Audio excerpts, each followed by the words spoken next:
आयुष्यात एक गोष्ट लक्षात ठेवा, कुठलीही गोष्ट, कुठली लहान असो मोठी असो काही असो, ती प्रत्येक गोष्ट करत असताना बाकी कोणाला दिसो नाही दिसो, समोरच्याला दिसो नाही दिसो, माझ्या मित्राला, माझ्या स्नेहांना, माझ्या घरच्यांना, माझ्या आप्तेष्टांना, माझ्या सेवेकरांना दिसो नाही दिसो, पण माझ्या भगवंताला दिसते, हे गोष्ट लक्षात ठेवा. माझा भगवंत सगळीकडून बघतोय, त्रिभुवनामध्ये त्याचे डोळे विस्तारलेले आहेत, सगळं त्रिभुवन त्याच्या त्रिनेत्रांमध्ये सामावलेला आहे. तो भगवंत सगळ्या बाजूंनी आपल्यावर लक्ष ठेवून असतो. त्यामुळे तुमच्या चांगल्याचा तो न्याय करेल, वाईटाला शासन करेल, हेही लक्षात ठेवा.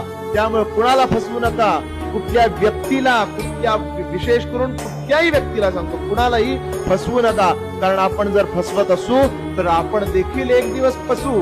हे स्वामी वाक्य आहे. स्वामी महाराज सगळ्यांकडे नजर ठेवून आहेत, सगळ्यांवर त्यांची नजर आहे. स्वामी बघतायत, ह्या वाक्यावर ठाम राहा.